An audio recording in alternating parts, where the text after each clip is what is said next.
Have you ever felt lost, confused about what to do next, or wondered who truly matters in your life? If you've ever found yourself standing at a crossroad, unsure which path to take, or feeling like something important is missing, then this story is for you, because sometimes the simplest questions hold the deepest answers.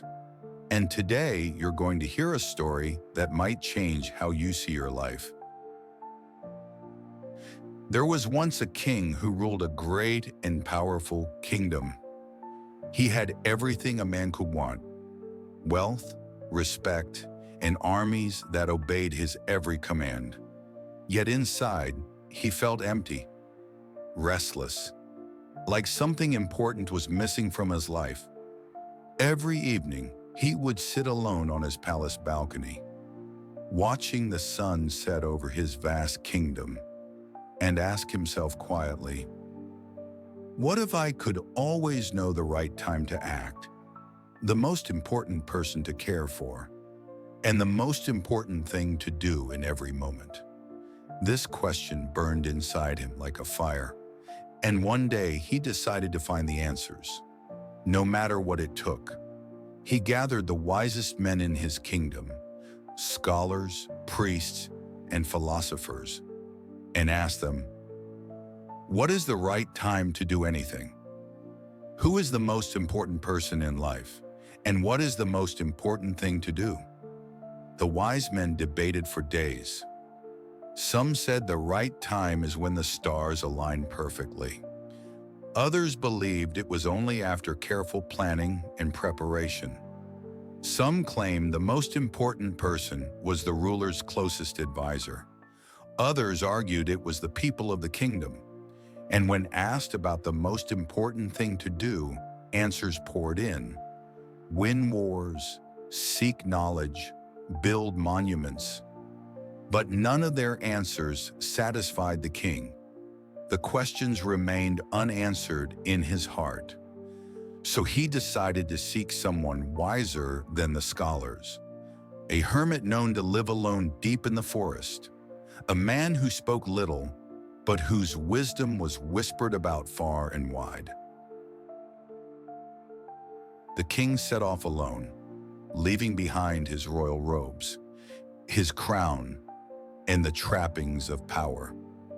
After days of travel, he found the hermit, an old man bent with age, digging the earth gently with a small spade. The king approached quietly and asked, I have come to ask you 3 questions.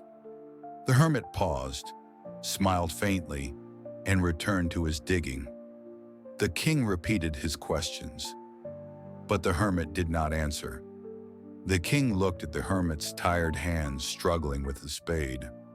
Without thinking, he took the spade and began to dig alongside the old man. Hours passed. The sun rose high, then began to fall. Still, no answer came. Suddenly, from the thick forest, a man stumbled out, bleeding and weak. The king rushed forward, tore a piece of his tunic, and wrapped it around the wounded man's arm. He washed the blood with water from the hermit's well and stayed with him, comforting him through the pain.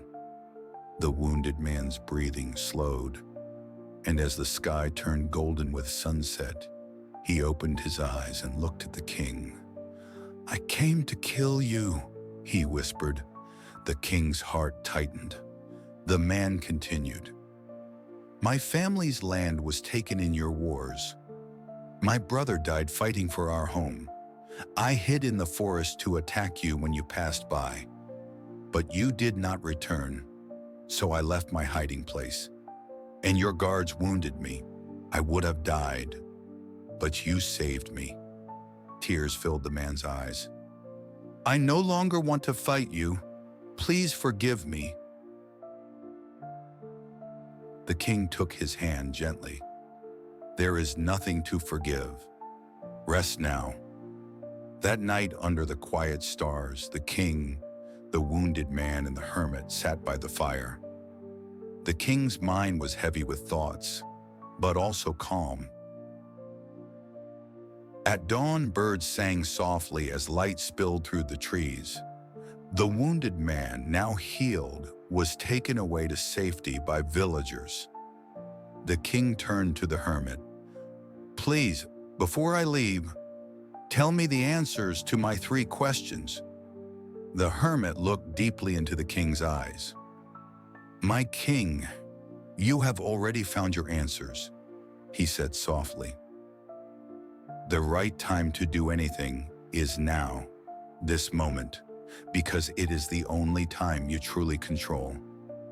The most important person is the one with you now, because no one knows what the future holds.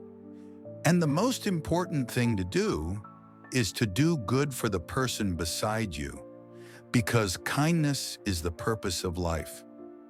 The king closed his eyes and felt the weight of those words sink into his heart. He understood that no matter how powerful or wise a man is, life is about the present moment, about connection, and about kindness. He bowed before the hermit and walked back to his kingdom, not as a king hungry for conquest, but as a man who had found true wisdom. Remember, life will never wait for the perfect moment. The right time is always now. Cherish the people with you today. Don't wait to show love or kindness. And always choose to do good, because even the smallest act of kindness can change someone's life. When you live like this, with presence and compassion, you will never regret your choices. Until next time, stay safe